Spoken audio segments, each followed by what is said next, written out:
Okay, so the ongoing epic vlog will continue now because, yeah, I know I didn't address the specific question about supercomputers and AI, and this has been an ongoing theme. So let me say, just for everybody, in case you don't have time to watch the whole video, I do believe that there is an ultimate purpose for the artificial intelligence AI. There's definitely a purpose. I'm not like brushing that aside or being like some kind of like fanatical or religious belief system where I don't factor that in, or I just want to have it destroyed out of the picture. I don't think that way at all. Because the thing with artificial intelligence and the computer, the matrix, and how it's exploding, into history, like relatively quickly. It's like an exponential rate of happening. It's like a sudden revelation, but there's a whole bad side to it. There's just like with nature, it's not inherently good. It's not inherently under our control. In fact, there are a lot of signs that show it's out of our control, and if you're able to be humble and think about it, the computers are actually doing more to control our life. It's like the advent of a whole completely different world. The Industrial Revolution put us into this stage of civilization where the machine actually controlled our lives. Prior to that, it seemed like there was a really long time where access, ownership, and control of animals was. Okay, I'm going to remind you one more time. Are you going to listen to me? What do you say? Yes, sir.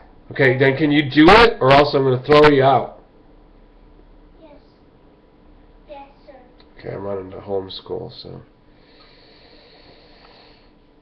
And that will branch out into a private school, so that everything that I actually talk about in my video vlogs is going to be boiled down to the children's version, the elementary, fundamental, version of it, like written down as a school lesson. It's not just for adults. So the computers are another level of this industrial revolution that I reminded you about, where the machine actually now has a brain. Prior to this, there wasn't any brain in it, and in fact, the Wizard of Oz is a little bit mistaken as a mythology and symbolism of the turn of the century. Frank L. Baum, the author, should have made the Tin Man as the one without a brain. But that's just criticism of fiction. It's something where I see machinery, anything metallic, anything now that involves plastics, is usually wired in with something that controls its movement, controls its actions, as a tool, as a gadget, as a device. Inspector Gadget, remember when we used that word gadget? So it's also required to be drawing energy from an electrical power source. So as long as it has that lifeblood pumping through it, and as long as it has the nervous system giving it mental commands, from its artificial brain, its artificial intelligence, then the machine will continue to operate. And there are many puzzle pieces all around. So my position is that as a thinker and a person who's developing something in the business world, slowly but surely. I mean, this is very gradual. I'm not in any rush, but I do see that the time has come. Not in saying that the people are ready for it, because that doesn't make any difference. The people in general, it doesn't make any difference. When you put something in front of them commercially, they're going to do it, and that's why they're called sheeple. That's why someone with money or a business plan or a marketing plan doesn't make like a philosophical debate about, what are the people capable of, or, it has nothing to do with that. It really doesn't matter. Just like the government knows that very well. Karl Marx will tell you that religion is the opiate of the masses. Well, they made religion a thing of history, and now we have a new religion, and it's called science and technology. It's called consumerism. It's called the corporation controls what you're going to get into your life, and that product, that gadget, that machine, that AI is controlling your life. Not yours, but it's controlling the life of the people. And so the government originally created the internet. This is what we have now. The government created and controlled the communications. All of this telecommunications is the form of the global brain which the people are able to plug into, as well as the machines. So,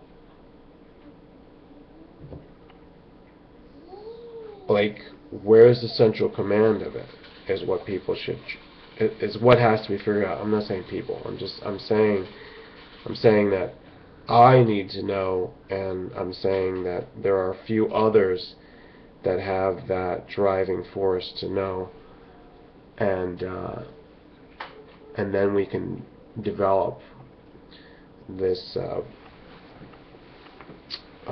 complete plan for the future. And that plan is in the works. That's not something that's that needs anything to initiate it. That's already going on. That's why I'm talking. That's why I'm having discussions behind the scenes. There's a lot of stuff that I won't say on these videos, so you can just assume this is just showing you what's on the surface. It's revealing to you the tip of the iceberg, type of thing. So is it possible that the artificial intelligence can get more out of control? It's already bad enough. If you see the fact that people can't function without it, let's say. People are completely dependent on artificial intelligence. They're completely dependent on the information that they get there. Also, I want to clarify the difference between information and knowledge. That's very important, when you try to understand artificial intelligence. Information is just ongoing and timely. It's just current data. Information is like scheduling and stuff like that. Knowledge, however, is stuff that doesn't change. Knowledge is the most accurate and complete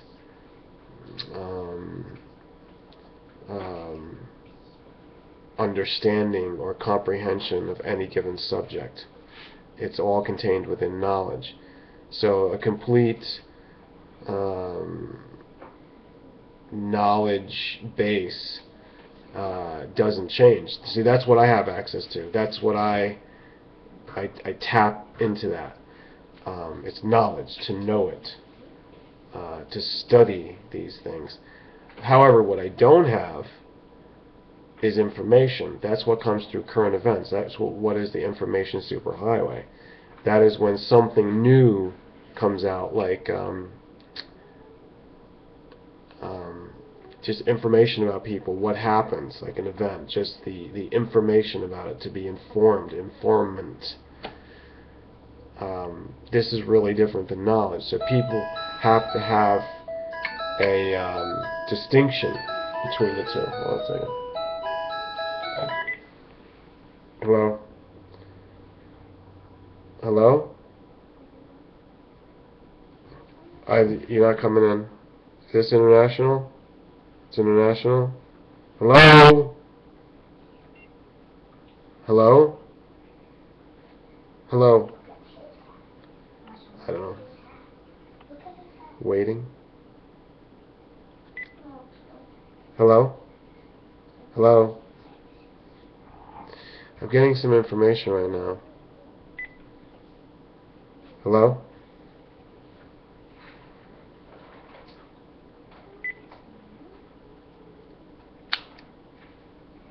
Can you hear me? Hello? It's just like bizarre. Can you hear me? I don't know what's wrong with this. Sorry about that interruption, but see what I mean? Like, information has to come in, and if I didn't get that information because of problems with technology, then I'm not informed right now. But that's all it is. It doesn't mean that I don't have knowledge or I don't know something. I'm a man of knowledge. I know things, and that's because I spend so much time studying, just absorbing knowledge and learning what it is. But as far as information, I'm like everybody else. I need to be fed information on a daily, momentary basis so I can be informed. There's a huge difference. Now, why did I talk about all this? Well, because the machine has everything to do with information. See, it primarily has been driven by information. I gotta get this and see what's happening here.